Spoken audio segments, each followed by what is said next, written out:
जितने मार्क्स आए हैं उतना ही रहेगा, कोई राउंड अप नहीं किया जाता है। मतलब अब ये व्यक्ति 66 नहीं माना जाता है, अब ये डिक्लेयर कर दिया जाता है कि ये क्या हो गया है, फेल। कि 7 सवाल ऐसे होते थे कोई माइनस मार्किंग नहीं होती थी, अब वो बंद कर दिए गए। डायग्राम वाले क्वेश्चन अब बंद कर दिए, तो स्टूडेंट को लगा कि अब डीआई नहीं आएगा। और 2018 में डीआई के 13 क्वेश्चन यूपीएससी ने पूछ लिए थे। अब अगर आप चाहते हैं कि 26 या 27 निकले तो ज्यादा जरूरी है कि आप सी सेट की प्रिपरेशन एटलीस्ट अगस्त के महीने से शुरू कर दीजिए। हम हल्का पुल्का जानते हैं 200 मार्क्स का 80 क्वेश्चन आएंगे। कट ऑफ कितना है इसका, 33% या 33.33%? एग्जैक्ट 33% है। मतलब ये बात ध्यान देनी है हमें कि 66 मार्क्स का कट ऑफ है एग्जैक्टली। मतलब ऐसा नहीं कि 66.67 चाहिए, 66 मार्क्स का ही कट ऑफ है। जैसे लास्ट टाइम जो एक हमारा विद्यार्थी था 65.83 मार्क्स आए थे। अब यहां एक छोटा सा चेंज, 2019 के पहले क्या होता था कि अगर ऐसे नंबर आ गए तो इसको कर लिया जाता था कि चलो भाई 66 मार्क्स मान लेते हैं, लेकिन अब बंद कर दिया है। 2021 से बदलाव कर दिए, जितने मार्क्स आए हैं उतना ही रहेगा, कोई राउंड अप नहीं किया जाता है। मतलब अब ये व्यक्ति 66 नहीं माना जाता है, अब ये डिक्लेयर कर दिया जाता है कि ये क्या हो गया है, फेल। तो पहली बात तो क्लियर है कि सी सेट में 66 मार्क्स चाहिए। आपको यह पता होगा कि पहले जो पेपर होता था उसमें 1-2 क्वेश्चन ऐसे आते थे डिसीजन मेकिंग के, 2011, 12, 13 में, अभी भी सिलेबस में है लेकिन पूछना बंद कर दिया है। उसमें कोई माइनस मार्किंग नहीं हुआ करती थी। जैसे पहले माइनस मार्किंग के 7 सवाल ऐसे होते थे कोई माइनस मार्किंग नहीं होती थी, अब वो बंद कर दिए गए। डायग्राम वाले क्वेश्चन अब बंद कर दिए। अब केवल और केवल 5 सेगमेंट रहे हैं पूरे सी सेट की तैयारी में। एक तो है हमारा मैथ्स वाला, एक तो है हमारा रीजनिंग, एक कॉम्प्रीहेंशन की अगर हम बात करें, कॉम्प्रीहेंशन बाइलिंगुअल आते हैं। पहले जैसे आज भी मैं देखता हूं कुछ लोग यूट्यूब पर बोलते हैं इंग्लिश कॉम्प्रीहेंशन, सो इंग्लिश नहीं, इंग्लिश कॉम्प्रीहेंशन जो हिंदी में है वो इंग्लिश में सेम रहता है। अपने अपने मीडियम के अकॉर्डिंग स्टूडेंट सॉल्व करते हैं। एक होता है डाटा इंटरप्रिटेशन और एक होता है डेटा सफिशिएंसी। लास्ट 3 ईयर से इसका कोई क्वेश्चन नहीं आया है, बट थोड़ा सा मैं यहां आपको पहली बार पुनः याद दिला दूं कि 2015, 16 और 17 इन 3 इयर्स में भी डीआई के क्वेश्चन नहीं आए थे। तो स्टूडेंट को लगा कि अब डीआई नहीं आएगा, और 2018 में डीआई के 13 क्वेश्चन यूपीएससी ने पूछ लिए थे। मतलब मैथमेटिक्स पूछा ही नहीं, केवल डाटा इंटरप्रिटेशन ही पूछा। तो वहां फिर आपके लिए सरप्राइज हो जाएगा कि हम इसको नहीं छोड़े, क्योंकि उसकी आदत है यू टर्न लेने की, चीजें बार बार वापिस वो पूछना जो बीच में बंद कर दिया था। तो डाटा इंटरप्रिटेशन में जैसे 4 टॉपिक आते हैं। एक आता है पाई चार्ट, जिसमें आपको अलग अलग एंगल पे बातें बताई जाती है कि इतना एंगल रहेगा। जैसे किसी जगह पे राइस कितने एरिया एकड़ में बोया गया, वीट कितने एरिया में बोया गया, फिर इसके बेसिस पर क्वेश्चन बनाए जाते हैं। दूसरा होता है जिसको बार ग्राफ कहते हैं। आपने कभी इस टाइप को बजट में देखा होगा, इस टाइप का टेबल, कि भाई बजट में एक्सपेंडिचर या लॉस, प्रॉफिट लॉस में कई प्रकार की चीजें दिखाते हैं। एक तीसरा डाटा इंटरप्रिटेशन में लाइन ग्राफ होता है, जिसमें इस तरीके की लाइन बनी होती है, कुछ डेटा दिए जाते हैं। और चौथा टेबल पर बेस्ड क्वेश्चन दिए जाते हैं, एक टेबल में पूरी जानकारी दी जाती है और फिर पूछा जाता है कि इस टेबल के आधार पर प्रश्नों को बताइए। इसको कहते हैं डाटा इंटरप्रिटेशन। पिछले 3-4 वर्षों से बिल्कुल भी सवाल नहीं है, पर उसकी हैबिट है, मुझे जैसा उम्मीद लग रही है कि 26 में वो वापिस हो सकता है यू टर्न लेगा। क्योंकि क्रिटिसिज्म इस बात का तो बहुत हुआ है कि पेपर सच में पहले की तुलना में बहुत टिपिकल कर दिए गए। 3-4 टाइप के क्वेश्चन जो उसने पसंद किए इतने गंदे हैं वो, a+b-c, a+b+d। अगर ये 24 और 25 के बराबर हो तो a और b का मान क्या होगा। आजकल ABCD वाले जो सवाल पूछ रहे हैं, इन सवालों का सबसे बड़ा प्रॉब्लम यह है कि इन सवालों में टाइम कंज्यूमिंग ज्यादा होता है और इस कारण से पेपर क्या हो जा रहा है, लेंदी हो जाता है। मैथमेटिक्स में पहले सवाल जब 2019 से पहले की मैं बात कर रहा हूं तो 2 से लेकर तो 15 क्वेश्चन आते थे, लेकिन पिछले 5 सालों में 25 से लेकर 30 क्वेश्चन इसमें आने लग गए और यही सबसे बड़ा रीजन है। रीजनिंग के सवाल जहां पहले 25 से 30 आते थे, अब ये केवल 13 से लेकर 15 क्वेश्चन तक सिमट गया है। ये 28 से लेकर 30 क्वेश्चन हर साल आ रहे हैं, फिक्स्ड है इसका पैटर्न लगभग। डीआई कभी आता है कभी नहीं आता है, लेकिन 2021 से 2021 से लगभग क्वेश्चन इनके फिक्स्ड हो गए हैं। 7, 8 से लेकर या 8 से लेकर 10 क्वेश्चन आ ही रहे हैं। डेटा सफिशिएंसी का क्वेश्चन ज्यादा चैलेंजिंग होता है। देखो क्यों, मैं आपको एक ही क्वेश्चन में 2 टाइप के सवाल बना के दिखा रहा हूं, एक ही कंसेप्ट पर 2 टाइप के क्वेश्चन। आइए जरा देखना कैसे डेटा इंटरप्रिटेशन एक चैलेंज बनता चला जा रहा है स्टूडेंट्स के लिए। आपको एक छोटी सी बात सिखा रहा हूं और उस पर 2 सवाल बना रहा हूं मैं। सभी को पता है कैलेंडर के कंसेप्ट में जब हम कैलेंडर की बात करते हैं तो लीप ईयर समझते हैं। लीप ईयर उसे कहते हैं जिसके फरवरी में 29 डेज होते हैं। अगर फरवरी में 29 डेज है तो हम ऐसे किसी कैलेंडर को नाम देते हैं कि this is a leap year. But अगर किसी भी फरवरी में 28 डेज होते हैं तो हम उसे कहते हैं कि this is the normal year, सामान्य वर्ष है, ऐसा हम कह देते हैं। सभी को पता होगा कि लीप ईयर जनरली कौन सा होता है, divisible by 4. If the last 2 digit of the year completely divisible by 4, then it is a leap year. Like 2008, ये लास्ट के 2 डिजिट 4 से डिवाइड हो रहे हैं तो हम कहेंगे लीप ईयर है। 2024 लीप ईयर था। नेक्स्ट लीप ईयर कब आएगा, 2028। नेक्स्ट लीप ईयर कब आएगा, 2032। जनरलाइज अभी बात कर रहे हैं, फिर मैं एक डेप्थ में एक और कंसेप्ट दिखाऊंगा कि लीप ईयर में एक जगह एक्सेप्शन होता है। लेकिन इतना तो समझ में आ रहा है कि लीप ईयर हर 4 ईयर में आएगा। अब मुझे एक छोटी सी बात बताना, अगर मैं आपसे कहूं कि 4 ईयर है PQRS, ये 4 ईयर है, कॉन्सेक्यूटिव ईयर है, these are the 4 consecutive year, इसमें कितने लीप ईयर आएंगे? 4 कॉन्सेक्यूटिव ईयर, ओनली 1 आएगा, इससे ज्यादा हो ही नहीं सकता है। अगर आप 2004 से शुरुआत करें तो 2004, 2005, 2006 और 2007, या 2005 से शुरुआत करें तो आप कहीं पर भी देखेंगे कि लीप ईयर केवल कितने आएंगे, ओनली 1। किसी भी 4 कॉन्सेक्यूटिव ईयर में नंबर ऑफ लीप ईयर कितने हो सकते हैं, 1। ठीक है, यहां तक की बात क्लियर है। सबसे पहले मैं आपको याद दिला दूं कि 19,999 प्लस 12 मंथ के फ्री एक्सटेंशन के साथ आपको एक नया अनअकैडमी CSE एश्योर प्रोग्राम दिया जा रहा है। क्या है भाई ये प्रोग्राम, क्या चीजें इसमें होती है, मैं आपको बता देता हूं।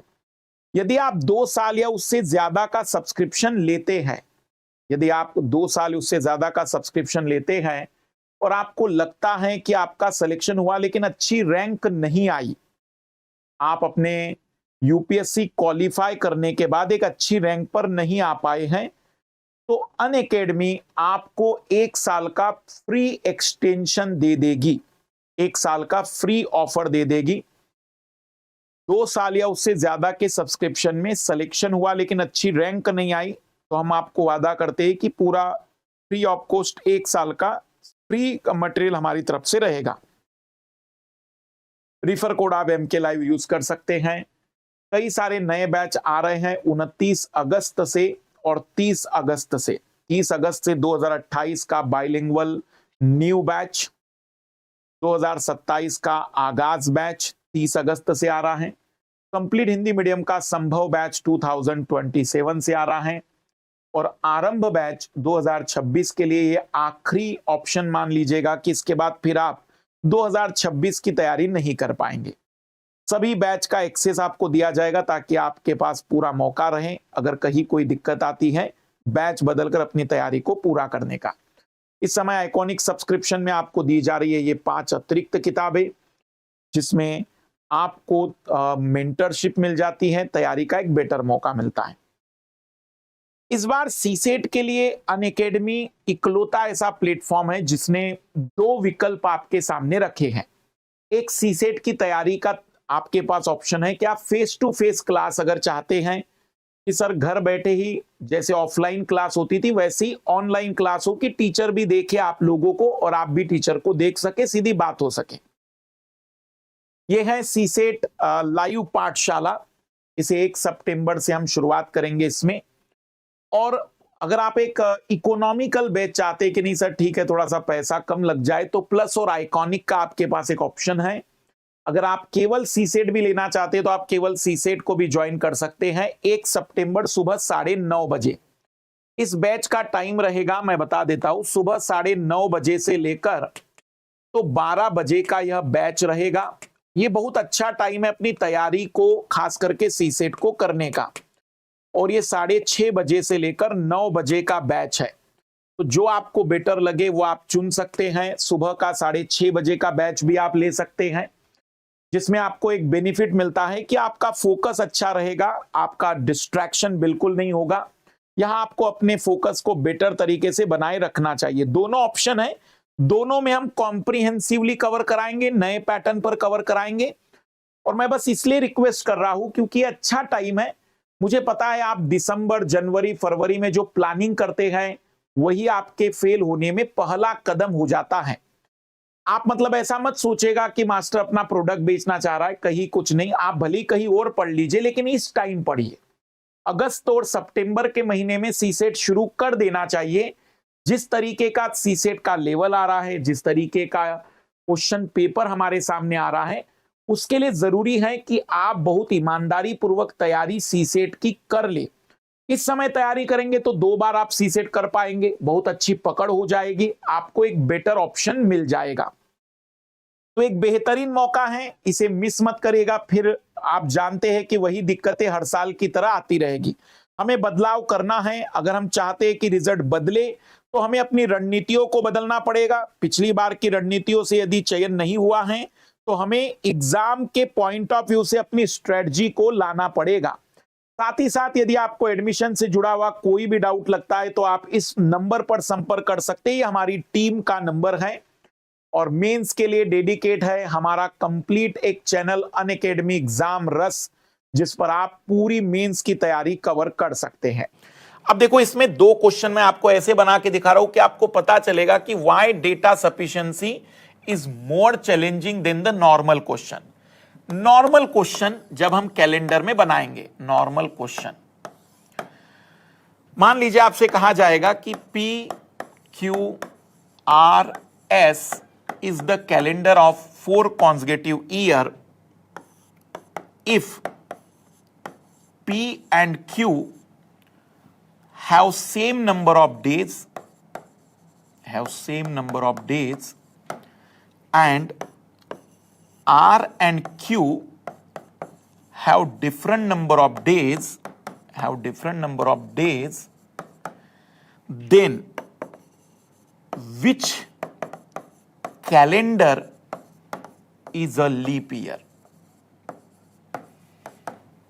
Option P, Q, R and S. Question repeat कर रहा हूं मैं। PQRS is the calendar of 4 consecutive years in which P and Q have same number of days in their calendar, but R and Q have different number of days in their calendar. Then which calendar is a leap year? Which calendar is a leap year? R. Why?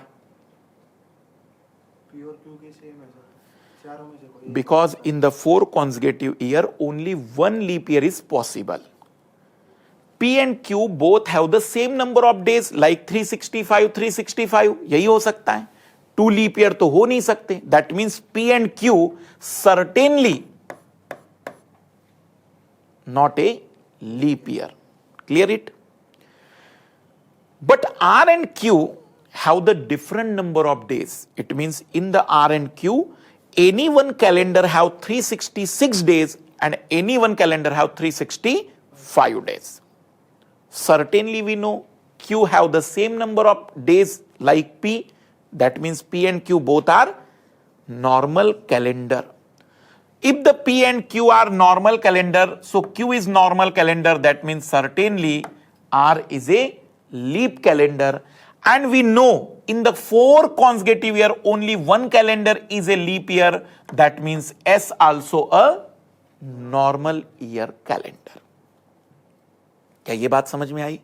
और हमने answer बताया कि महोदय इस question का जवाब होगा कि कौन सा कैलेंडर लीप ईयर होगा, आर। ठीक है, बिल्कुल क्लियर हो रही बात।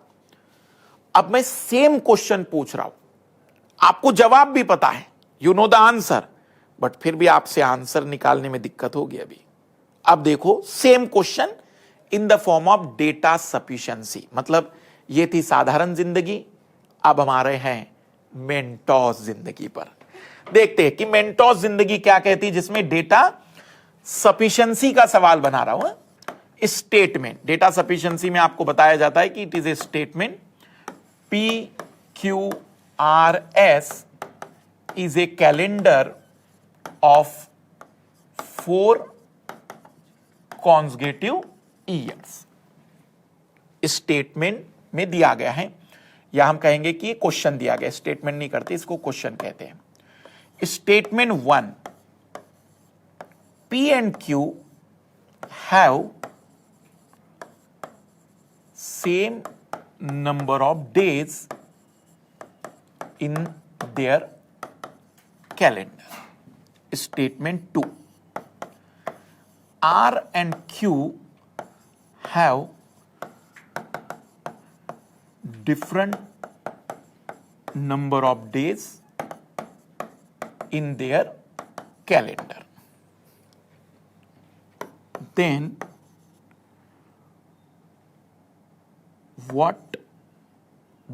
which calendar is a leap year। ठीक है, क्वेश्चन कोई चेंज नहीं, बट मैंने चेंज क्या किया है, क्वेश्चन पहले बना दिया, फिर मैंने 2 स्टेटमेंट दिए। अब मैं आपको ऑप्शन दे रहा हूं, उसके अकॉर्डिंग आंसर दीजिएगा। Option A, only statement first, only statement first is sufficient to give answer। Option B, only statement 2 is sufficient to give answer। Option C, both statement together is sufficient to give answer। Both statement together are sufficient to give answer। And D, data inadequate, both statement insufficient। Answer अभी हम नहीं दे सकते हैं, अगर ऐसा लगता है तो ऑप्शन डी चुनना है। ध्यान से पुनः सुनिएगा, क्वेश्चन है PQRS is a calendar of 4 consecutive year। Statement 1, P and Q have the same number of days in their calendar। Statement 2, R and Q have the different number of days in their calendar। Then which calendar is a leap year। Option, हमें यह मत बताइए कि कौन सा year leap year है, नहीं पूछ रहा हूं मैं आपसे, बट जो भी क्वेश्चन आपसे पूछा गया है वो किस स्टेटमेंट के बिहाफ पर जवाब दिया जा सकता है। Option A, only statement 1 is sufficient to given the answer. Only statement 2 is sufficient। Option C, both together are sufficient। And D, data inadequate। Question भी पता है, सब कुछ पता है, लेकिन मजा आएगा अब कि आंसर अब निकालना है। मतलब रियल जो टेस्टिंग होती है ना, जिसको कहते हैं यार इंटेलिजेंट किसे कहते हैं।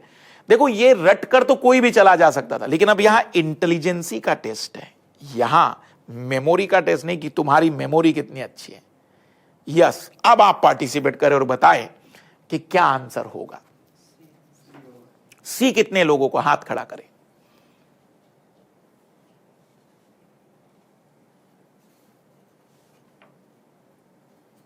दोनों की, और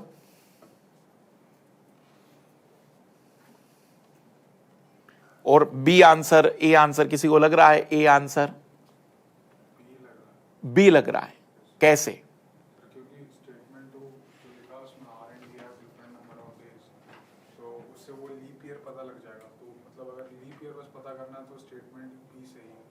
बट याद रखो कि डेटा सफिशिएंसी में एक और कंसेप्ट होता है कि हम तब तक आंसर नहीं कहेंगे जब तक कि यूनिक आंसर ना। यूनिक मतलब हम ये नहीं कहेंगे कि या तो सोहन होगा या तो मोहन होगा।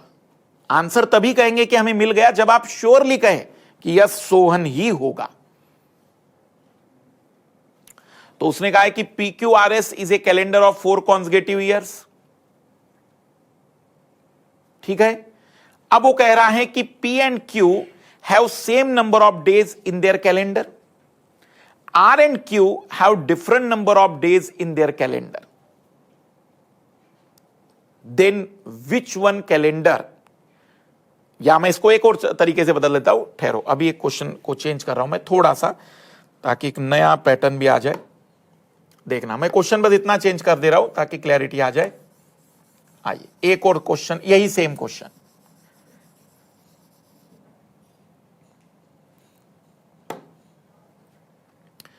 Is Q a leap year. ठीक है, क्या Q एक लीप ईयर है? वापिस क्वेश्चन पढ़ रहे हैं अब हम। PQRS is a calendar of 4 consecutive years. Statement 1 is P and Q have the same number of days. R and Q have different number of days. Is Q a leap year? क्या Q एक leap वर्ष होगा? हमें नहीं पता, आप जो भी जवाब रख रहे। अब बताइए, 4 ऑप्शन आपके पास है। Only statement 1 is sufficient to give the answer. Only statement 2 is sufficient to give the answer. Both together sufficient and D data inadequate. अब बताइए आंसर।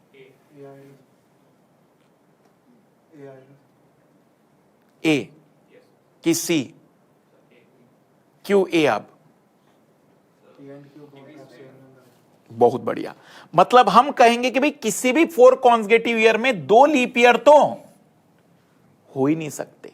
और स्टेटमेंट 1 ने जब क्लियर कर दिया कि P and Q have the same number of calendar days, that means both are normal year, certainly Q is not a leap year. आप देखेंगे कि अभी जस्ट इसके पहले का जवाब था सी और अब बदल गया आंसर ए। कंसेप्ट सेम है, थोड़ा सा हेर बदल किया, लेकिन एग्जैक्ट ये इंटेलिजेंसी का टेस्ट है। इसी कारण से पेपर टिपिकल बनता जा रहा है, क्योंकि ऐसे 10 क्वेश्चन पूछे जा रहे हैं।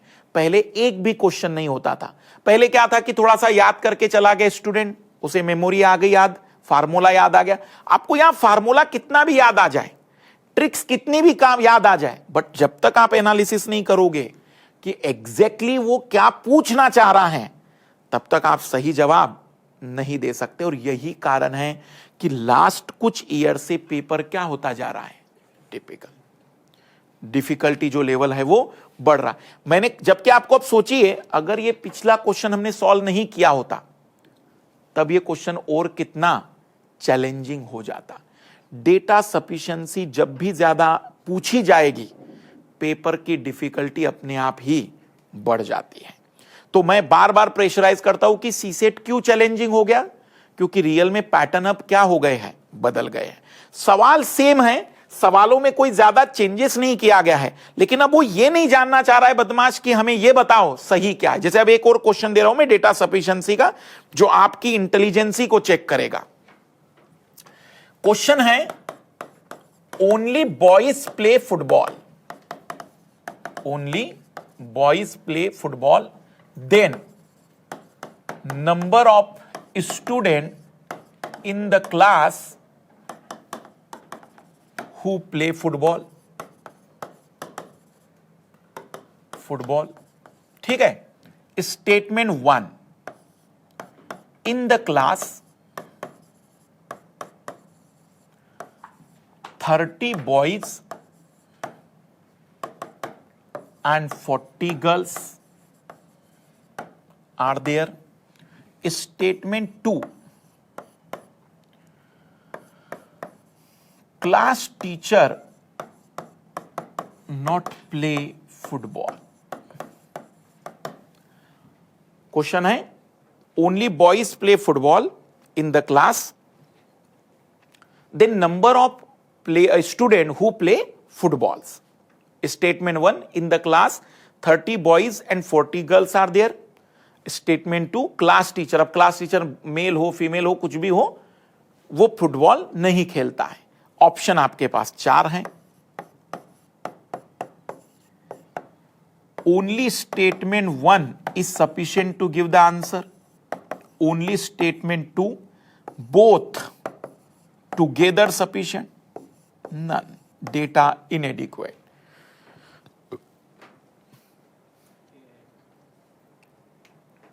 नाउ अब आप बताएं answer. A answer, hand raise करिए. A answer,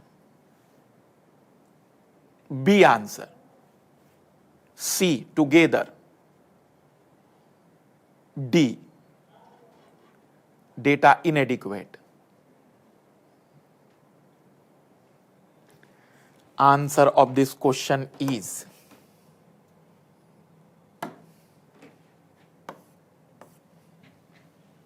data inadequate. Only boys play football. मैंने तो नहीं कहा all boys play football.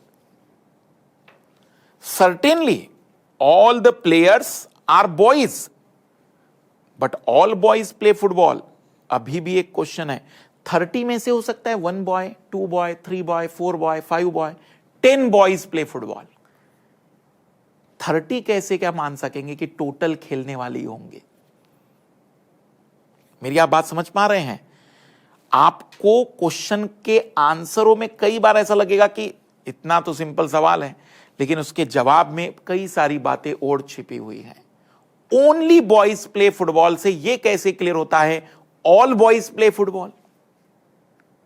खेलने वाले 30 में से है, बट वो 1 से लेकर 30 कुछ भी हो सकते हैं. और मैंने कहा डेटा सफिशिएंसी में आंसर हम तब तक नहीं दे सकते जब तक हमारे पास एक गारंटेड यूनिक आंसर ना हो. मतलब आज अगर आप कुछ पढ़ के जा रहे हैं तो डेटा सफिशिएंसी में सबसे इंपॉर्टेंट कंसेप्ट कि आप कब एक्सेप्ट करेंगे कि you got the answer, whenever you have unique single answer. अगर आप कहेंगे कि मदर और फादर, जैसे ब्लड रिलेशन का सवाल आता है, फिर वो पूछता है कि ए का डी से क्या रिलेशन है, आपको दिख रहा है कि डी या तो मदर होगी या फादर होगी, तब भी आप आंसर कहेंगे कि डेटा इनएडिक्वेट, इनसफिशिएंट. व्हाई? क्योंकि आप श्योर नहीं है कि वो मदर है या फादर है. जैसे यूपीएससी का एक सवाल मैं एक और दिखाना चाहूंगा जो बड़ा खूबसूरत था. What is the distance between Devipur and Durgapur? Simple सा सवाल है, देवीपुर एंड दुर्गापुर के बीच की डिस्टेंस क्या है? सिंपल सा सवाल है. Statement 1, Devipur is 20 kilometre away, 20 kilometre away from Rampur. Statement 2, Durgapur is 30 kilometer away from Rampur. Question is, what is the distance between Devipur and Durgapur? Statement 1, first information, Devipur is 20 kilometer away from Rampur, and statement 2, Durgapur is 30 kilometer away from Rampur. Again, there are 4 options. Option A, statement first, sufficient, only sufficient. B, statement 2, only sufficient. C, both together are sufficient. D, data inadequate.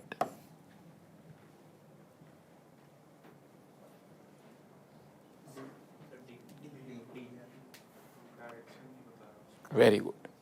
Answer is data inadequate, because there are 3 or more than 3 are possible. Maybe Rampur is in between the Devipur and Durgapur, so their distance is 50 kilometer. Maybe Rampur, Devipur, Durgapur, or maybe they have in this type of situation exist. तो हम नहीं बता सकते कि exactly distance कितनी है. जब भी हम इस तरीके के सीसेट के क्वेश्चन देखें तो हमारे दिमाग में आना चाहिए कि यहां फार्मूले से कुछ नहीं होगा, यहां हम एनालिसिस कर पाए, इंटरप्रिटेट कर पाए कि एग्जैक्ट कौन सी इंफॉर्मेशन हमें जवाब दे सकती है. क्या डेटा सफिशिएंसी का कंसेप्ट समझ में आ रहा है? डेटा सफिशिएंसी में बस एक इंपॉर्टेंट पॉइंट क्या याद रखना है आपको, we consider we got the answer whenever we got unique and single answer. अगर ऐसा नहीं हुआ है तो हम हमेशा कहेंगे कि डेटा इनसफिशिएंट। जैसे कई बार हमारे उसमें होता है, नॉर्मल सवालों में क्या होता है कि चलो भाई हमें पता है सबसे बड़ा कौन होगा, या तो राम होगा या Shyam, but it is not the answer in the data sufficiency. Normal सवालों में आप उसको आंसर कंसीडर कर सकते हैं कि ऑब्लिक में अगर दे दिया तो हम उसे मान लेंगे, लेकिन हम डेटा सफिशिएंसी में आंसर तभी कंसीडर करेंगे जब हमारे पास क्या होगा, एक यूनिक आंसर रहेगा। अब हम एक छोटी सी बात और यहां पर कर ले कि एग्जैक्टली यूपीएससी अब कर क्या रही है।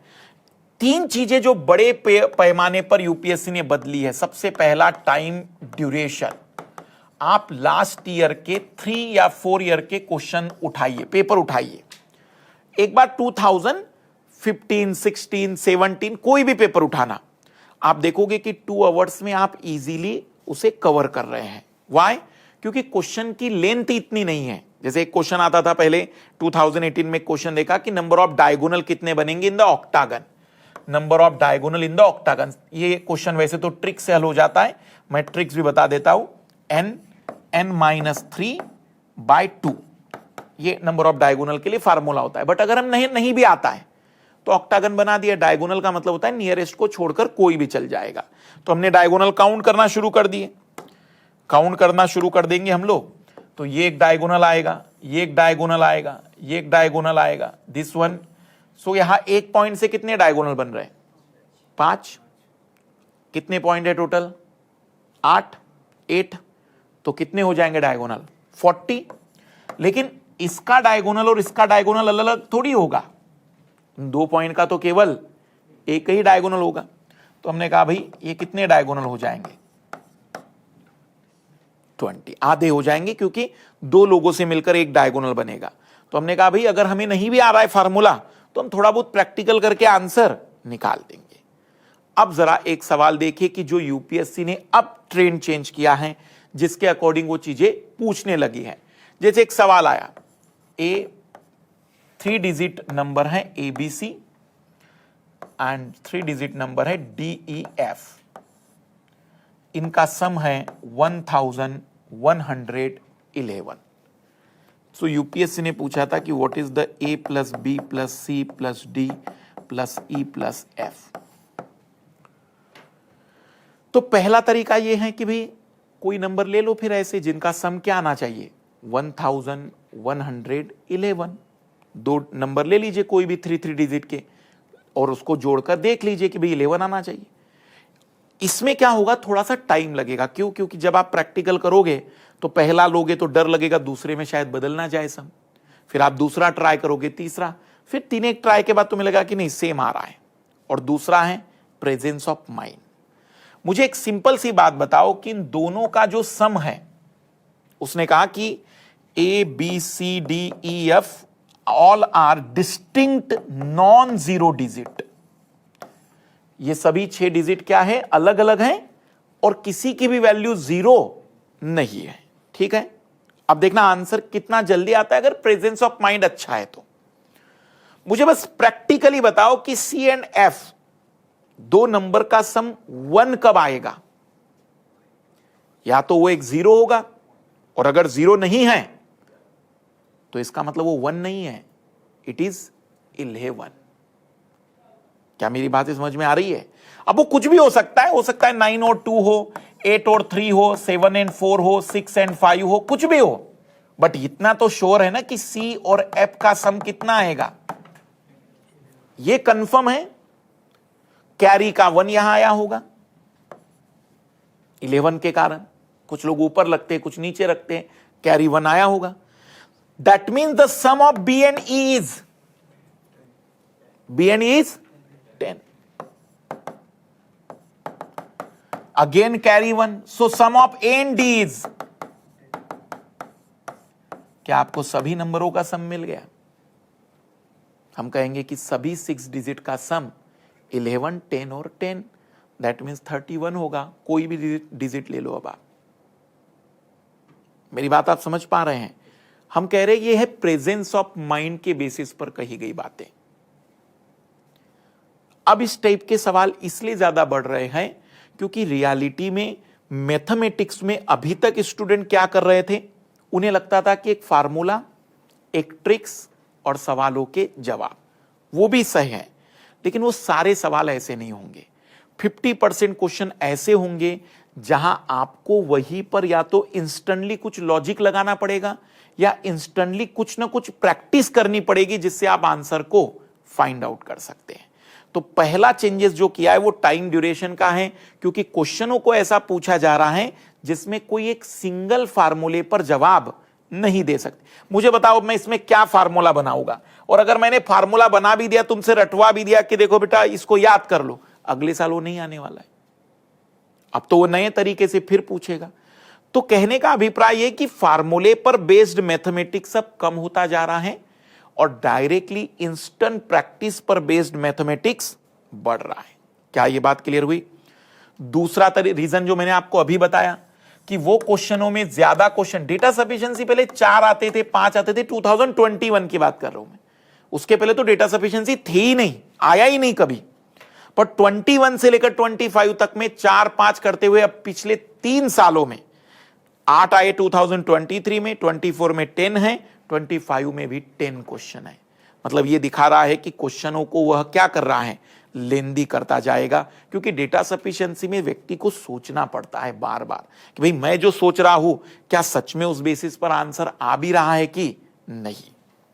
और जो तीसरा सबसे बड़ा रीजन रहा है कि खास करके जो पेपर टिपिकल होता जा रहा है, उसके पीछे का जो बड़ा कारण है वो बड़ा कारण है कॉम्प्रिहेंशन। अब कॉम्प्रिहेंशन में भी 2 प्रकार के आते हैं कॉम्प्रिहेंशन। एक आता है अजम्पशन बेस्ड। देखो अजम्पशन बेस्ड में मैं एक एग्जांपल दे रहा हूं, आपको समझना कि कितना डेंजर है अजम्पशन बेस्ड कॉम्प्रिहेंशन।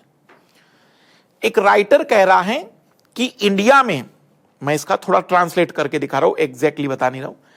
इंडिया में बहुत से लोग ऐसा सोचते हैं कि we if increase the expenditure on the arms, यदि हम हथियारों पर, आर्म्स पर अपना एक्सपेंडिचर इंक्रीज करें, then the possibility of the war is increases. अगर ऐसा हम करेंगे तो युद्ध की क्या है, पॉसिबिलिटी बढ़ेगी। अकॉर्डिंग टू मी मतलब कौन बता रहा है, राइटर कह रहा है कि according to me either they are the false argument person, और या तो वे झूठ बोल रहे हैं या तो वे वार या युद्ध पीड़ित लोग हैं, जिन्होंने कभी न कभी युद्ध को नजदीक से देखा है, उनके घर का कोई ना कोई व्यक्ति युद्ध में मर गया है, मतलब वॉर कॉन्फ्लिक्ट में उनको कहीं ना कहीं लॉस हुआ है, ऐसे लोग हैं। ठीक है, राइटर कहता है कि इंडिया में ऐसे कई लोग हैं जो ये सोचते हैं कि हम जितना ज्यादा एक्सपेंडिचर अपने आर्म्स पर करेंगे उतना ही ज्यादा वार की पॉसिबिलिटी बढ़ेगी।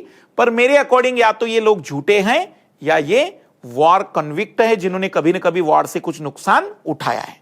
अब एग्जामिनर पूछ रहा है what is the assumption of writer. अब मैं थोड़ा अजम्पशन की डेफिनेशन दे रहा हूं। Assumption means exactly what is the thought of the writer behind this all scenario. इस पूरी कहानी के पीछे राइटर की सोच क्या है। ऑप्शन ए, राइटर चाहता है कि अगर हम ज्यादा से ज्यादा एक्सपेंडिचर करेंगे तो वार की पॉसिबिलिटी बढ़ेगी। Option A. Option B, according to the writer thought if we increase the expenditure on the arms then decrease the possibility of war. यदि हम हथियारों पर ज्यादा खर्च करेंगे तो पॉसिबिलिटी कम होगी। ऑप्शन सी, राइटर चाहता है we make the advance level of arms, हमें बहुत ही एडवांस लेवल के आर्म बनाने चाहिए। और ऑप्शन डी कि राइटर एक प्रकार से कुछ लोगों को क्रिटिसाइज कर रहा है, झूठ बोल रहा है, मतलब किसी की आलोचना कर रहा है। क्या लगता है इसमें चारों ऑप्शनों में? पहला है हम जितना ज्यादा आर्म्स बनाएंगे उतनी पॉसिबिलिटी कम होगी। दूसरा है हम जितना ज्यादा आर्म्स बनाएंगे उतनी पॉसिबिलिटी वॉर की ज्यादा होगी। ऑप्शन सी कि भाई हम एक प्रकार से एडवांस वेपन बनाएं। और ऑप्शन डी है कि वो क्रिटिसाइज करना चाह रहा है। ए आंसर पहले कि हम जितना ज्यादा आर्म्स बनाएंगे उतनी पॉसिबिलिटी बढ़ती जाएगी वॉर की। किसी का नहीं है। बी, हम जितना ज्यादा आर्म्स बनाएंगे उतनी पॉसिबिलिटी वार की कम होती जाएगी। बी। सी, हमें एडवांस वेपन बनाने चाहिए। डी, वो किसी को क्रिटिसाइज कर रहा है। इसका आंसर है, मैंने फिर बताया, अजम्पशन मतलब उसके पीछे की सोच। मुझे बताओ वो किसको बोलता है कि या तो ये झूठ बोल रहे हैं या तो ये वार के पीड़ित लोग हैं। किन लोगों को बोल रहा है वो? झूठा किनको बोलता है वो? जो ये ऐसी बातें कर रहा है कि ज्यादा अगर हमने वेपन बनाए तो वार की पॉसिबिलिटी बढ़ेगी। मतलब ये राइटर इस सोच का ठीक अपोजिट सोच रखने वाला व्यक्ति है। उसके दिमाग में ये चल रहा है कि जितना ज्यादा वेपन बढ़ेंगे उतनी वार की पॉसिबिलिटी। जो आंसर दिया था आपने, अजम्पशन में सबसे बड़ा चैलेंज क्या है? अजम्पशन में हमें उस राइटर के बिहाइंड माइंड में क्या चल रहा है वो आइडेंटिफाई करना। जैसे मैं आपको बताता हूं, कई बार आपको ऐसा फील होता होगा ना कि जब हम किसी से बात करते हो तो ऐसा फील होता है कि बोल तो कुछ रहा है लेकिन समझ में आ रहा है कि वो चाहता क्या है। जैसे कई बार आपको मिल जाता होगा कोई रिलेटिव, यूपीएससी में कहां सिलेक्शन होते हैं आजकल, आपको दे सजेशन अच्छा रहा है लेकिन आपको पता है इसका इंटेंशन अच्छा सजेशन का बिल्कुल भी, उसके दिमाग में कुछ और चल रही है। रियल में इट इज कॉल्ड अजम्पशन। उसके अंदर की बात को पहचाना, और ये चैलेंजिंग होते हैं क्योंकि पूरा थॉट पढ़ने के बाद हमारे दिमाग को ये एनालिसिस होना चाहिए कि वो ऐसा पूछ रहा है। तो पहले क्या होता था कि जो अजम्पशन के क्वेश्चंस आते थे वो क्वेश्चंस, मान लीजिए 30 क्वेश्चन पूरे कॉम्प्रिहेंशन के हैं तो लगभग 6 से लेकर 8 क्वेश्चन अजम्पशन के आते थे। 2025 में 30 क्वेश्चन में 15 क्वेश्चन अजम्पशन के। ये हालत खराब कर देंगे क्योंकि यहां बच्चे की एनालिटिकल एबिलिटीज इतनी अच्छी होनी चाहिए कि वो आइडेंटिफाई कर सके कि यहां राइटर एग्जैक्टली क्या बोलना चाह रहा है। क्योंकि अब एक चीज तो देखोगे आप, जो क्वेश्चन मैंने पूछा उसमें तो एक ऑप्शन ऐसा था जैसे कॉम्प्रिहेंशन में दिया था वही दे दिया था कि हम जितना ज्यादा वेपन्स बनाएंगे उतनी वार की पॉसिबिलिटी बढ़ती जाएगी। अधिकतर लोगों को तो पहली बार में वही लगता है आंसर कि भाई यही होना चाहिए। क्यों? क्योंकि पूरी तरह से एज इट इज बात वही कही थी, बट वो राइटर उसे तो झूठा बोल रहा था। मतलब राइटर के दिमाग में कुछ और चल रहा था। और सेकंड होते हैं non assumption based. Non assumption based question easy होते, जैसे इसमें पूछा था कंक्लूजन क्या होगा, what is the conclusion, corollary, message, inference. ये निकालने इजी होते हैं क्योंकि हमें पीछे का नहीं सोचना है, उसमें जो लिखा है उसी पर बता दो कि क्या आंसर होगा। तो ये पहले आते थे लगभग, मैं कहूंगा कि 20 से लेकर 22। इस बार केवल ये 15 ही क्वेश्चन आए हैं। और ये 3 फैक्टर है जिसने रियल में सीसेट के पेपर को ज्यादा चैलेंजिंग कर लिया है। अब आप किसी भी बैकग्राउंड के हो, आपने भले ही आईआईटी से भी क्यों ना कंप्लीट किया हो, सीसेट तो पढ़ना ही पड़ेगा। मतलब ये रियलिटी हो गई है। कारण है क्योंकि कट ऑफ जो रियल में डिसाइडिंग हो गया है वो अब सीसेट के कारण ही डिसाइडिंग हो गया है। जिसका सीसेट क्वालिफाइंग नहीं हो पा रहा है, जीएस में उसके अच्छे स्कोर होकर भी वो फेल ही डिक्लेयर हो रहा है। और ऐसे स्टूडेंट कई बार क्वालिफाई कर जा रहे हैं जिनका जीएस बिल्कुल किनारे पर था, और ऐसे लोग कई बार टॉप 10 में भी आ जा रहे हैं। ऐसे कई एग्जाम्पल मिलेंगे जिनका प्रीलिम्स में जीएस उतना अच्छा नहीं था लेकिन टॉप कर गए क्योंकि उन्होंने सीसेट क्वालिफाई करने की काबिलियत आ गई थी। मेंस में उन्होंने बढ़िया लिखना शुरू कर दिया।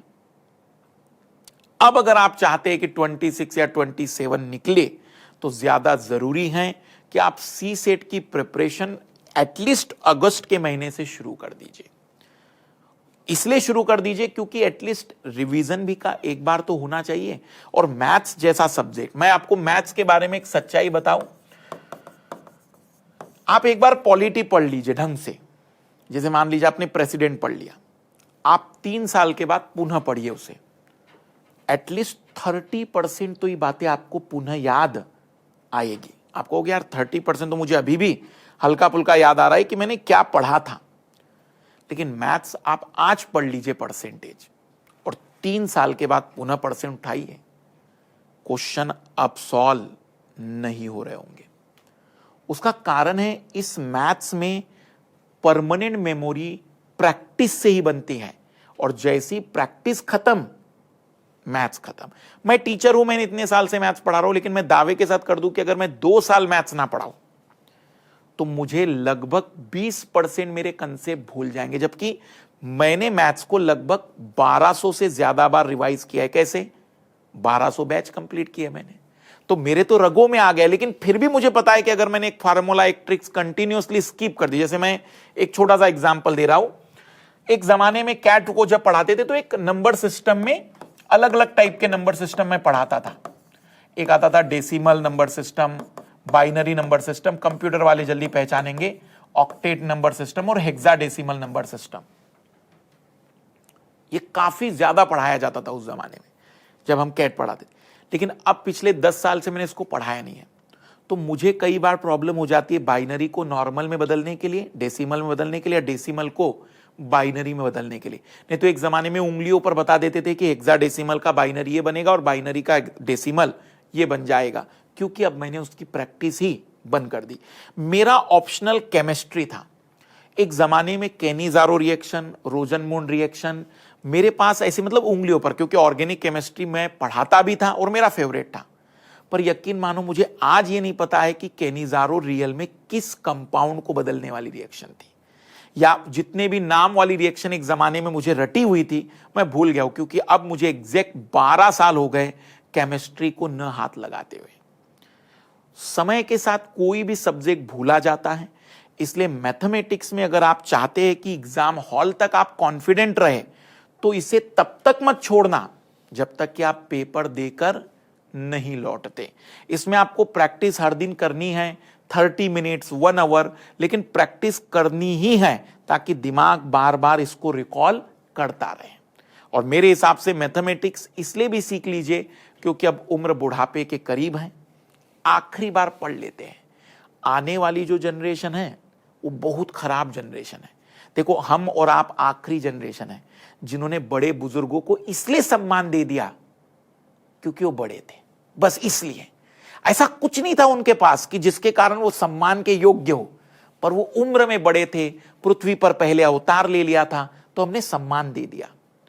आने वाली जो अब जनरेशन है वो आपको केवल इसलिए सम्मान नहीं देगी कि आप उनसे उम्र में बड़े हैं, क्योंकि आज की जनरेशन सवाल करती बड़े हैं तो क्या हुआ, पृथ्वी पर अवतार लेकर इन्होंने क्या कर लिया, इलॉन मस्क तो नहीं बन गए। तो सम्मान वो तभी देंगे जब आपके अंदर कुछ क्वालिटी होगी। तो अपने बच्चों को जब आप देखें तो, और मैथमेटिक्स के 4 सवाल आपको ना आए, किसे पता आपको उस दिन अखड़ जाए कि काश लास्ट से ही पर मधुकर सर की क्लास ले ली होती तो आज इस बदमाश की इतनी औकात नहीं होती कि हमें औकात दिखा देता। तो इसलिए आखिरी मौका है, पढ़ लेते हैं और ढंग से सीसेट को क्वालिफाई कर लेते हैं।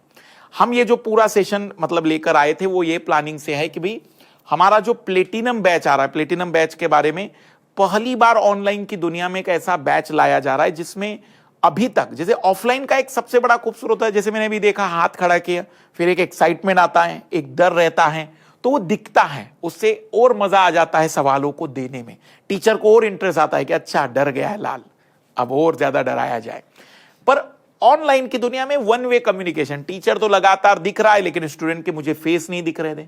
तो मैं फर्स्ट टाइम एक ऐसा रिवोल्यूशनरी कदम ले रहा हूं कि जिसमें ऑनलाइन में टीचर भी दिखे और स्टूडेंट भी दिख जाए, ताकि वो घर बैठे भी कंफर्ट जोन में भी एक कंसंट्रेट रहे, एक अटेंशन रहे, डिस्ट्रैक्शन ना रहे।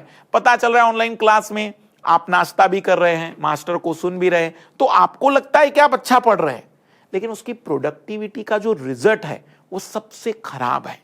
क्यों अभी भी ऑफलाइन के रिजल्ट ज्यादा आ रहे हैं? उसका कारण है प्रोडक्टिविटी। पढ़ तो सभी रहे हैं, ऑनलाइन में भी अच्छा बच्चा पढ़ रहा है, बहुत मेहनत कर रहा है, लेकिन उसका जो कंसंट्रेशन है वो उतना ज्यादा नहीं। 3 घंटे का अटेंशन जब आप यहां बैठते हैं और 3 घंटे आप अपने कमरे में ऑनलाइन क्लास करके देखते हैं तो आपको खुलकर एक डिफरेंस दिख जाता है कि यार पढ़ तो लिया मैंने। जब आप वही क्लास वापस ऑफलाइन करने आएंगे ना तो आप क्या कहोगे, सर कुछ ज्यादा समझ में मुझे यह आ रहा है।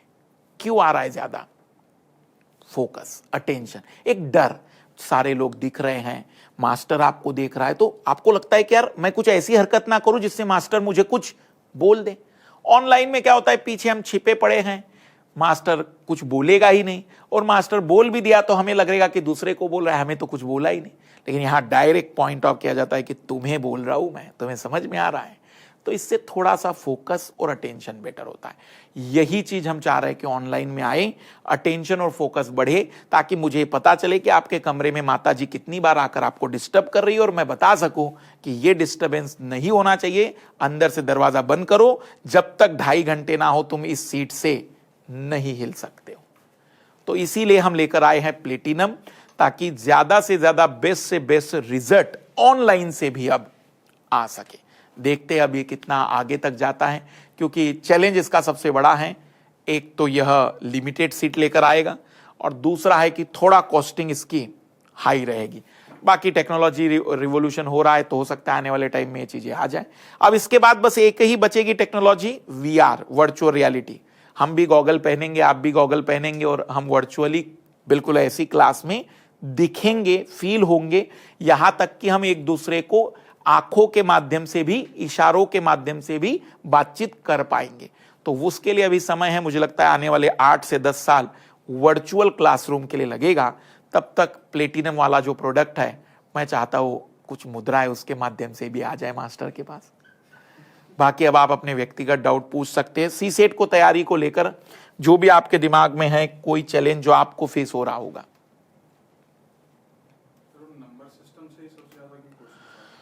ये तो हम भी अचंभे में कि क्यों इतना पसंद कर रहे हैं, लेकिन 3-4 किताबें ऐसी है जिसमें नंबर सिस्टम में लगभग 1000 क्वेश्चन तक दिए हुए हैं।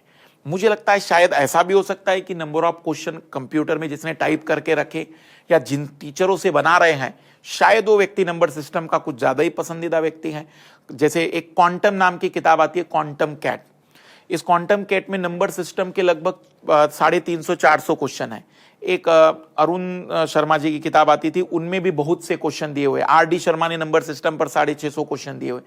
थोड़ा नंबरों में क्वेश्चन बनाना मुझे लगता है ज्यादा इजी हो जाता है, क्योंकि इसमें सिलेबस है, यूनिटरी नंबर सिस्टम या यूनिट डिजिट कंसेप्ट आता है, रिमाइंडर थ्योरम आ जाता है, प्राइम नंबर, कंपोजिट नंबर, इतने सारे कंसेप्ट है कि किसी और की जरूरत नहीं पड़ रही है। दूसरा बड़ा कारण मुझे लगता है कि ये अकेला ऐसा चैप्टर है जिसमें फार्मूले आपकी ज्यादा मदद नहीं करते। जैसे परसेंटेज में 16 टाइप के क्वेश्चन है, अगर आपने 16 टाइप पढ़ लिया, फिर बनाने दो 17 टाइप भी, आप बता दोगे कि उत्तर इसका ऐसे आएगा। तो एक दायरा बना हुआ है। लेकिन नंबर सिस्टम में ओपननेस है, जितना पढ़ोगे उतना और बनता जाएगा। जैसे मैंने अभी आपको अगर बताऊं प्राइम नंबर, कि भी प्राइम नंबर इतने इतने होते हैं, लेकिन प्राइम नंबर में इतने सवाल बनाए जा सकते हैं कि अकेले कंसेप्ट पर 100 क्वेश्चन दिए जा सकते। तो शायद ये आसान हो रहा है क्वेश्चन बनाना उन्हें। तो नंबर सिस्टम पे तो ध्यान रखिए। नंबर सिस्टम पिछले 4 वर्षों में कोई भी ईयर नहीं रहा जब 12 से 15 सवाल नहीं आए हैं। मतलब जिनको मैथमेटिक्स में बहुत डर लगता है, मैं कहता हूं कुछ मत पढ़ो, नंबर सिस्टम पढ़ के जाओ। हाँ, थोड़ा रिस्क तो रहेगा, क्योंकि क्रिटिसिज्म तो हो ही रहा है। नंबर सिस्टम इतना हाईलाइट कर दिया है, जैसे परसेंटेज अच्छा चैप्टर था, प्रॉफिट लॉस अच्छा चैप्टर है, टाइम एंड डिस्टेंस अच्छा चैप्टर है, टाइम एंड वर्क पे इस बार सवाल अच्छे दिए हैं, तो इनको बहुत कम कर दिया ना। तो एक जमाने में time and distance and percent, ये 2 चैप्टर इतने इंपॉर्टेंट होते थे कि 6-6 क्वेश्चन इनमें से आ जाते थे 2 चैप्टरों से। लेकिन अब पिछले 4 साल में नंबर सिस्टम पसंदीदा हो गए। रीजनिंग में एक सबसे इंपॉर्टेंट टॉपिक है अरिथमेटिक रीजनिंग, अंक गणितीय तर्क शक्ति। 10-10 सवाल पूछ रहा है भाई साहब अकेले इस चैप्टर से। नहीं तो पहले पजल, सीटिंग अरेंजमेंट, ऐसे सवाल, ब्लड रिलेशन के 5-5 सवाल आते थे। अब तो इक्का दुक्का सवाल ब्लड रिलेशन का मिल गया, वही बड़ी बात है। और पजल तो पिछले 4 साल में एक हाथ सवाल दिया है पजल से। पजल मतलब समझते हैं ना, 5 फ्रेंड ABCD अलग अलग शहरों में रहते, अलग अलग कलर के शर्ट पहनते, अलग अलग कलर की पैंट पहनते, ऐसे सवाल बनाते थे। ये बंद कर दिए पूरी तरह से। और एक सर जैसे कॉम्प्रिहेंशन आ रहे हैं, वो मतलब ऐसा टॉपिक से लाते हैं कि शुरू से पढ़ने लगे तो लास्ट पॉइंट तक आते हुए पहले वाला लिंक टूट जाता है। तो उसका देखो, मैं बताता हूं। वो प्रॉब्लम कैसे? देखो, सबसे पहले तो कॉम्प्रिहेंशन, आप एक बात समझ लीजिए, एक ट्रायल करके देखिएगा। मैंने ये करके देखा, क्योंकि हम लोग यूपीएससी में बहुत पढ़ चुके हैं, ज्योग्राफी, पॉलिटी इतना पढ़ चुके हैं, हमें जो कॉम्प्रिहेंशन समझ में आ जाता है उतना नॉन यूपीएससी के किसी टीचर या स्टूडेंट को समझ में नहीं आता। ये आप एक ट्राई करके देखना, जो कैट को पढ़ा रहे होंगे या किसी और एग्जाम बैंक वालों को पढ़ा रहे होंगे, उनको कहना हमारा ये कॉम्प्रिहेंशन पढ़ो और बताओ क्या कहना चाह रहा है। उत्तर भी मत बताओ, बस इतना बताओ क्या कहना चाह रहा है। समझ ही नहीं पाता है वो। उसका कारण है क्योंकि हमारे कॉम्प्रिहेंशन में कभी पॉलिटी की बात बता रहे हैं और कभी इकोनॉमी की। इकोनॉमी में कॉम्प्रिहेंशन आया था 2022 में, टेपर टेंट्रम वाला, जो अमेरिका की फेडरल पॉलिसी का हम पर असर पड़ता है। अब जिस व्यक्ति ने इकोनॉमी में कभी ये कंसेप्ट नहीं पढ़ा होगा वो कॉम्प्रिहेंशन समझ नहीं पाएगा। तो पहली जरूरत है कॉम्प्रिहेंशन के लिए आपके जीएस का बढ़िया होना। यूपीएससी के कॉम्प्रिहेंशन में आपका जीएस रीडिंग अगर आपकी अच्छी हैबिट है, न्यूज़पेपर से लेकर स्टैंडर्ड बुक या टीचर की कक्षाओं को आपने अच्छे से जाना है, तो आपको कॉम्प्रिहेंशन इजी लगेंगे, सबसे पहली बात। दूसरी बात, अगर आप उसमें फ्लो नहीं बना पाते, कनेक्टिविटी नहीं बना पाते, तो इसका एक तरीका यह अपना के देखना, हर 5 से 6 लाइन के बाद, जैसे मान लीजिए ये 3 हिस्सों में डिवाइड कर दिया करिए अपने हाथ से, पेंसिल से। जो भी आपने पढ़ा यहां पर पेंसिल से 2 बातें लिख दीजिए कि बोलना क्या चाह रहा है। सेम पॉइंट अब यहां पढ़ोगे तो यहां पर भी 2 बातें पेंसिल से लिख दो, यहां पर भी। अब इसको मत पढ़ो, अब आपने जो लाइनें निकाली थी उसे केवल रिवाइज कर लो, दोहरा दो। अब आप क्वेश्चन में एग्जैक्ट पहचान पाएंगे कि अच्छा ऊपर ऐसी उसने बात बताई थी या नीचे उसने ऐसी बात बताई थी, तो आप एग्जैक्टली पहचान पाओगे कि इस जगह को बार बार पढ़ो, उत्तर निकल आएगा। हम लोग क्या कर रहे हैं, देखना अधिकतर लाल लालियों के दुख कैसे हैं। मैंने देखा उनका कॉम्प्रिहेंशन ऐसे पढ़ते हो,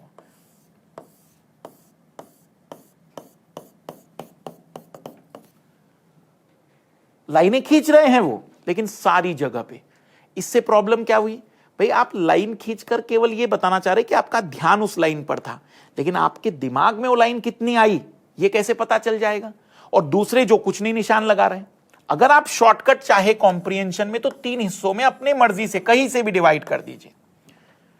इससे बेनिफिट ये होगा कि जब आप 2 लाइनें, 1 लाइन उसके सामने पेंसिल से लिख दोगे और क्वेश्चन रीड करोगे, तो क्वेश्चन का वो पॉइंट तुम्हें बता देगा कि वो पहले हिस्से में है, दूसरे में है या तीसरे में है। दूसरा, आपने कुछ लिखा है तो वो आपको एक फ्लो बना के दे देगा। जब आप इस लेवल पे प्रैक्टिस करेंगे तो आपको आसान लगेंगे। लेकिन अगर वो कॉम्प्रिहेंशन ऐसे सब्जेक्ट का है जिसमें आपकी अंडरस्टैंडिंग अच्छी नहीं, for example economy, for example ecology environment, अगर ऐसा कोई सब्जेक्ट का है तो मैं सजेशन दूंगा कि उसको गोला रखिए, बाद में देख लेना। क्योंकि अगर उसके शब्द हम समझ नहीं पा रहे हैं, उसके वर्ड का मीनिंग हमें क्लियर नहीं है, तो हम फिर कुछ नहीं कर सकते। क्योंकि यूपीएससी के कॉम्प्रिहेंशन है जिसमें आपके अंडरस्टैंडिंग के बगैर आंसर नहीं आएगा। बाकी पीसीएस वाले के तो आज भी गरीबी वाले हैं कि वो क्वेश्चन की लाइन ढूंढ लो, वहीं पर तुम्हें मिल जाएगा कि इसका उत्तर। मतलब मैं तो पढ़ता ही नहीं, पीसीएस के कॉम्प्रिहेंशन पढ़ो ही नहीं, सीधा सवाल पढ़ो, ढूंढो उस लाइन को, वही आसपास दिख दिया होगा उसने कि ऐसा है। क्योंकि रियल में कॉम्प्रिहेंशन किसे कहते हो तो यूपीएससी ने बताया। और मैं मानता हूं कॉम्प्रिहेंशन हर जगह पूछे जाए, हर जगह मतलब क्लास 10th में पूछे जाए, क्लास 9 में पूछे जाए। देखो आपने अभी तक एग्जाम जो 9, 10 पास की और आपके जितने मार्क्स आए हैं वो सब झूठे हैं, बकवास है। बुरा लग सकता है सर मेरे 90 आए थे, बकवास क्यों है? वो रियल में आपकी इंटेलिजेंसी का टेस्ट नहीं था, वो आपकी मेमोरी थी। कितना व्यक्ति रिटेन कर पाया एग्जाम हॉल में, कितने की मेमोरी 90% तक शब्द लिख पाई। मजा तो तब है जब प्रश्न भी तुम्हारे सामने है, आंसर भी सामने है और उससे जुड़ी हुई सारी जानकारी भी हमने तुम्हें दे दी है। अब बताओ उत्तर निकाल के, तब इसको कहते हैं कि you are a intelligent person. मेरी आप बात समझे कि नहीं? ये real comprehension is not the test of memory. ये तो शॉर्ट टर्म मेमोरी भी काम चल जाएगा, लेकिन कितनी आपकी अंडरस्टैंडिंग अच्छी है, कितना कम्युनिकेशन आपका अच्छा है, क्या जो राइटर बोल रहा है क्या वही आप बात समझ पा रहे हैं, तब जाकर आप सही आंसर तक पहुंच पाएंगे। तो comprehension is the test of intelligency, not the test of memory. इसलिए मेमोरी को ज्यादा शार्प करने की जरूरत नहीं, लेकिन आपका रीडिंग हैबिट और उसकी अंडरस्टैंडिंग अच्छी होगी तो कॉम्प्रिहेंशन अच्छा होगा। और सर वो जो दूसरे पेपर्स कंडक्ट होते हैं सीएपीएफ, सीडीएस, उनके क्वेश्चंस मतलब सुसाइड है आते हैं, लेकिन मैं पहला सेशन दूंगा कि लास्ट 15 ईयर्स में 80 क्वेश्चन पकड़ो तो 1200 क्वेश्चन हमारे पास अब सीसेट के हैं। 1200 क्वेश्चन अगर कंप्लीट हो जाते तो मैं आपको बता देता हूं, फिर आप केवल सीएपीएफ के क्वेश्चन लगा लेना, रिपीट होते हैं, इसमें कोई डाउट नहीं। सीएपीएफ के कई सवाल आपको मिल जाएंगे सीसेट में आए हुए। 100% आते, पर सीडीएस मत करो। कारण है कि सीडीएस में बहुत लेंदी सिलेबस है मैथ्स का, जियोमेट्री है, ट्रिग्नोमेट्री है, जो हमारे सिलेबस में कहीं से कहाँ तक नहीं। कोऑर्डिनेट जियोमेट्री भी वो पूछते हैं, उनका एरिया वॉल्यूम के सवाल बहुत ज्यादा आते हैं, हमारे इसमें नहीं आते हैं। तो हम कह सकते हैं कि अगर आपके पास टाइम हो तो लेटेस्ट जरूर देखो। लेटेस्ट कैसे, 2026 आएगा तो 2025 और 26 जब तक आपका प्रीलिम्स नहीं होता तब तक यूपीएससी ने सीडीएस में क्या पूछा जरूर देखो, क्योंकि उससे आइडिया लग जाता है कि अच्छा ये पूछ रहा है। और आते हैं एटलीस्ट 2 सवाल तो आपको डायरेक्ट मिल जाएंगे कि जो अभी सीडीएस में आया था और यूपीएससी में भी आ गया, तो आप वो कर सकते हैं। लेकिन पुराने अगर करने तो सीएपीएफ के करना, बाकी किसी के भी नहीं। और सॉल्व पेपर लेना, कोई भी सीसेट की किताब लेने से ज्यादा जरूरी है सॉल्व पेपर, क्योंकि सॉल्व पेपर ऐसे लो जिसने पूरे सॉल्व करके दियो। इतने गंदे लोग हैं, मैंने देखा अधिकतर लोग यूट्यूब पर आ जाते हैं पेपर सॉल्व करने के लिए, और क्या करते हैं क्वेश्चन 12, क्वेश्चन 19, क्वेश्चन 35, क्वेश्चन 41। क्यों भाई, हमें पूरा लाइन से बताओ ना, पहला दूसरा तीसरा पूरा सिस्टमेटिक बताओ। क्योंकि वो बदमाश क्या कर रहा है, 3 क्वेश्चन उसको नहीं आए, बच्चे को कैसे बताऊंगा मैं, क्योंकि वो क्या कहेगा यही मैथ्स के सवाल थे। अब मतलब बच्चा जाके ढूंढे और कहे कि देखो क्वेश्चन नंबर 13 भी मैथ्स का था, आपने किया नहीं है। अब मेरी मजबूरी आती कि भाई मैं तो मना ही नहीं कर सकता, मैं कैसे छोड़ सकता हूं, तो मुझे क्वेश्चन 1 से शुरुआत करनी पड़ती है, बिल्कुल 1 2 3 4, कि जब तक पूरा 80 तक मैं ना बता सकूं तब तक मैं सामने खड़ा नहीं हो सकता हूं।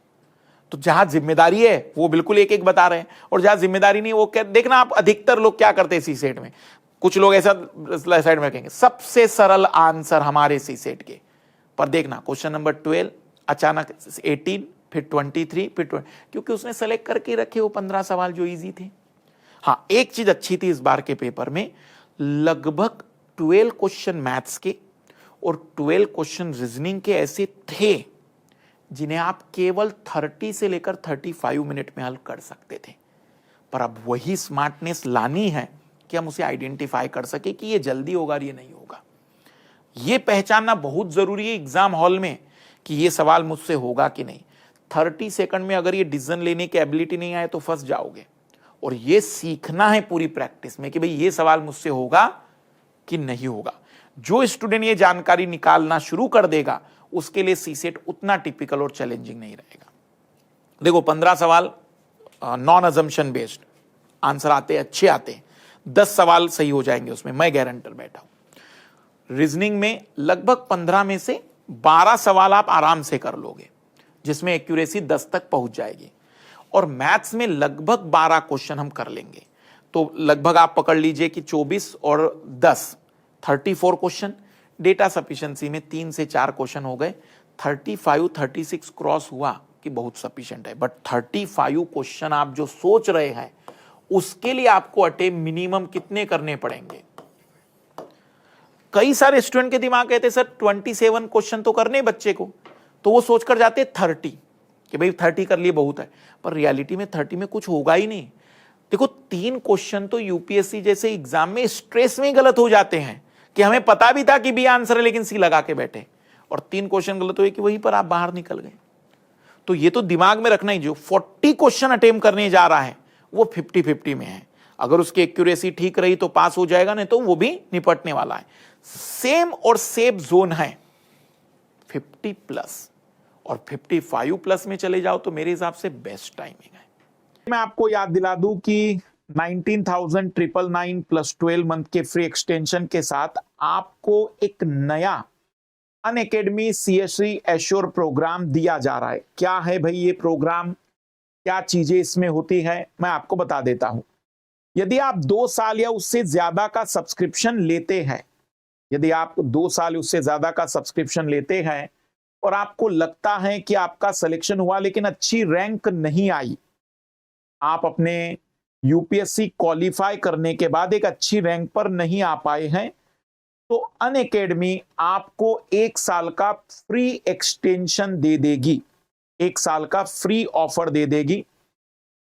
2 साल या उससे ज्यादा के सब्सक्रिप्शन में सिलेक्शन हुआ लेकिन अच्छी रैंक नहीं आई, तो हम आपको वादा करते हैं कि पूरा फ्री ऑफ कॉस्ट 1 साल का फ्री मटेरियल हमारी तरफ से रहेगा।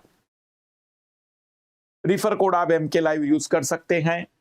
कई सारे नए बैच आ रहे हैं 29 अगस्त से और 30 अगस्त से। 30 अगस्त से 2028 का बाइलिंगुअल न्यू बैच, 2027 का आगाज बैच 30 अगस्त से आ रहा है, कंप्लीट हिंदी मीडियम का संभव बैच 2027 से आ रहा है, और आरंभ बैच 2026 के लिए ये आखिरी ऑप्शन मान लीजिएगा कि इसके बाद फिर आप 2026 की तैयारी नहीं कर पाएंगे।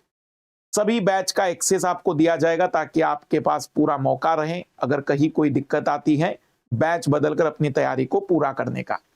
इस समय आइकॉनिक सब्सक्रिप्शन में आपको दी जा रही है ये 5 अतिरिक्त किताबें, जिसमें आपको मेंटरशिप मिल जाती है, तैयारी का एक बेटर मौका मिलता है। इस बार सीसेट के लिए अनअकैडमी इकलौता ऐसा प्लेटफॉर्म है जिसने 2 विकल्प आपके सामने रखे हैं। एक सीसेट की तैयारी का आपके पास ऑप्शन है कि आप फेस टू फेस क्लास अगर चाहते हैं कि सर घर बैठे ही जैसे ऑफलाइन क्लास होती थी वैसे ही ऑनलाइन क्लास हो कि टीचर भी देखे आप लोगों को और आप भी टीचर को देख सके, सीधी बात हो सके। यह है सीसेट लाइव पाठशाला। इसे 1 सितंबर से हम शुरुआत करेंगे इसमें। और अगर आप एक इकोनॉमिकल बैच चाहते हैं कि नहीं सर ठीक है थोड़ा सा पैसा कम लग जाए, तो प्लस और आइकॉनिक का आपके पास एक ऑप्शन है। अगर आप केवल सीसेट भी लेना चाहते हैं तो आप केवल सीसेट को भी ज्वाइन कर सकते हैं 1 सितंबर सुबह 9:30 बजे। इस बैच का टाइम रहेगा, मैं बता देता हूं, सुबह 9:30 बजे से लेकर तो 12 बजे का यह बैच रहेगा। ये बहुत अच्छा टाइम है अपनी तैयारी को खास करके सीसेट को करने का। और ये 6:30 बजे से लेकर 9 बजे का बैच है, तो जो आपको बेटर लगे वो आप चुन सकते हैं। सुबह का 6:30 बजे का बैच भी आप ले सकते हैं, जिसमें आपको एक बेनिफिट मिलता है कि आपका फोकस अच्छा रहेगा, आपका डिस्ट्रैक्शन बिल्कुल नहीं होगा। यहां आपको अपने फोकस को बेटर तरीके से बनाए रखना चाहिए। दोनों ऑप्शन है, दोनों में हम कॉम्प्रिहेंसिवली कवर कराएंगे, नए पैटर्न पर कवर कराएंगे। और मैं बस इसलिए रिक्वेस्ट कर रहा हूं क्योंकि अच्छा टाइम है। मुझे पता है आप दिसंबर, जनवरी, फरवरी में जो प्लानिंग करते हैं वही आपके फेल होने में पहला कदम हो जाता है। आप मतलब ऐसा मत सोचेगा कि मास्टर अपना प्रोडक्ट बेचना चाह रहा है, कहीं कुछ नहीं, आप भले कहीं और पढ़ लीजिए लेकिन इस टाइम पढ़िए। अगस्त और सितंबर के महीने में सीसेट शुरू कर देना चाहिए। जिस तरीके का सीसेट का लेवल आ रहा है, जिस तरीके का क्वेश्चन पेपर हमारे सामने आ रहा है, उसके लिए जरूरी है कि आप बहुत ईमानदारी पूर्वक तैयारी सीसेट की कर ले। इस समय तैयारी करेंगे तो 2 बार आप सीसेट कर पाएंगे, बहुत अच्छी पकड़ हो जाएगी, आपको एक बेटर ऑप्शन मिल जाएगा। तो एक बेहतरीन मौका है, इसे मिस मत करिएगा। फिर आप जानते हैं कि वही दिक्कतें हर साल की तरह आती रहेगी। हमें बदलाव करना है। अगर हम चाहते हैं कि रिजल्ट बदले तो हमें अपनी रणनीतियों को बदलना पड़ेगा। पिछली बार की रणनीतियों से यदि चयन नहीं हुआ है तो हमें एग्जाम के पॉइंट ऑफ व्यू से अपनी स्ट्रेटजी को लाना पड़ेगा। साथ ही साथ यदि आपको एडमिशन से जुड़ा हुआ कोई भी डाउट लगता है तो आप इस नंबर पर संपर्क कर सकते हैं। ये हमारी टीम का नंबर है, इसलिए जितना हो सके मिनिमम 50, आप सोचो 55 क्वेश्चन अगर अटेम्प्ट करने हैं, कॉम्प्रिहेंशन 30 हुए, 15 क्वेश्चन रीजनिंग के हुए, 45 हुए, अगर पूरे भी कर लो, 10 क्वेश्चन मैथ्स से तो भिड़ना पड़ेगा ही ना, क्योंकि डेटा सफिशिएंसी तो मैथ्स से भी ज्यादा खतरनाक है। तो मैथ्स से तो भिड़ना पड़ेगा, मतलब बगैर मैथ्स पढ़े आप ये जो सोच रहे कि 55 में अटेम्प्ट करूंगा, पॉसिबल ही नहीं। और मैं तो कहता हूं, सच बताऊं, इस लेवल का पेपर बनाना है ना तो क्वालिफाइंग बंद करा दो, स्कोरिंग कर दो। क्या फायदा होगा? कोई बच्चा बेचारा जीएस में 110 लाया है और सीसेट में उसके 60 आए थे, तो 110 और 60 170। इस लेवल के कट ऑफ में मुझे नहीं लगता कि 150 से ऊपर कट ऑफ जा पाएगा। आपको लगता है कि कट ऑफ 150 से ऊपर चला जाएगा अगर दोनों पेपर जोड़ दिए जाए? तो पॉसिबल ही नहीं। तो मैं तो सजेशन दे रहा हूं कि बंद कर दो क्वालिफाइंग, ताकि ये जो क्वालिफाइंग का तबदा लिखाकर आप बच्चे को पूरे तरह से कंफ्यूज कर रहे हो, तकलीफ तो ज्यादा इसी में ही है। जीएस में जिस बच्चे के 110 नंबर 100 नंबर आए और वो बेचारा 60 नंबर सीसेट का फेल हो गया, ये सबसे बुरी बात है, क्योंकि रियलिटी में बच्चे का जीएस ज्यादा होना चाहिए था कि सीसेट। अगर आप आईएएस बनना चाह रहे तो आपका मैथ्स कितना स्ट्रांग कर लोगे तो भी उतना बेटर थोड़ी रिजल्ट आने वाला है। ज्यादा जरूरी क्या है आपके लिए? जीएस। अगर किसी स्टूडेंट के 90 नंबर थे और इधर उसके 60 नंबर थे तो 150 आ गए थे, और मुझे नहीं लगता आप दोनों नंबर जोड़ लीजिए। मुझे बताओ 2023 का कट ऑफ। आइए जरा कट ऑफ पर बात करते हैं। 75 का कट ऑफ, 66 सीसेट, कितना हुआ ये?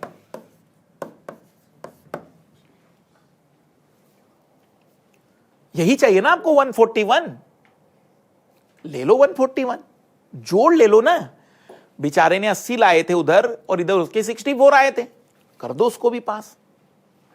141 अगर वो मांगता, आपको क्या लगता है दोनों जोड़ दिए जाएंगे तो कट ऑफ में कितना बदलाव आएगा? 5 नंबर का।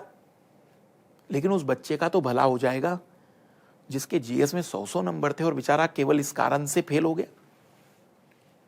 और वो बच्चे तो बाहर हो जाएंगे जो केवल सीसेट के बलबूते निकल जा रहे, इधर 75 नंबर जुगाड़ करके आ गए। मेरी बात आप समझ पा रहे हैं? तो मैं तो कई बार कहता हूं कि ये तो पूरी तरह से मूर्ख बनाने का तरीका है। दोनों जोड़ दो, 141 चाहिए थे, देख लो 141 में अभी अच्छे बच्चे निकल कर आ जाते, ऐसे जिनका सच में स्कोर अच्छा था। मेरे विद्यार्थी 2023 की बात कर रहा हूं मैं, 130 नंबर है जीएस में। 130 किसको कहते हैं? 2023 में मास्टरों के नहीं आएंगे 130। और 65.83 मार्क्स है सीसेट में, 83।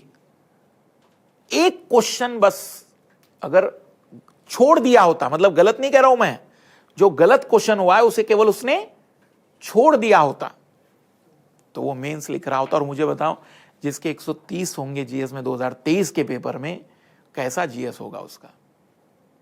फाइनल सिलेक्शन गारंटेड था बेचारे का। पर अब 0.17 उसे थोड़ी पता है। अब किसको पता जिंदगी में पीटी ना निकल पाए?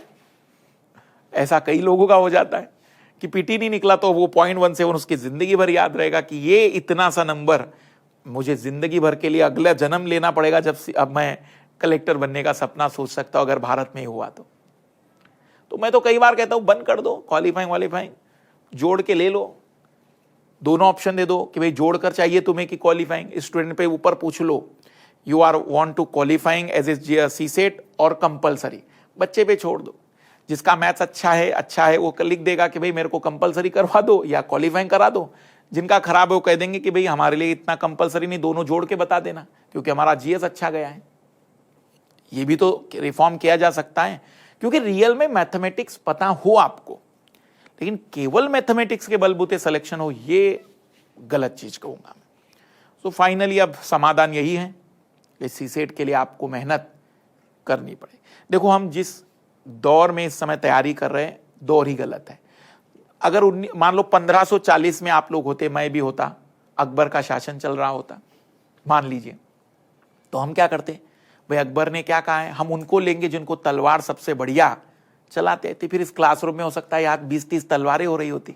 मैंने बोर्ड नहीं पढ़ाया होता, मैंने आपको तलवारों को दिखाने के कुछ और इंस्ट्रूमेंट दिखाए होते, शायद मेरी वेशभूषा अलग होती। फिर आपको क्राइटेरिया फुलफिल करना है अपने आप को वहां तक पहुंचाने के लिए।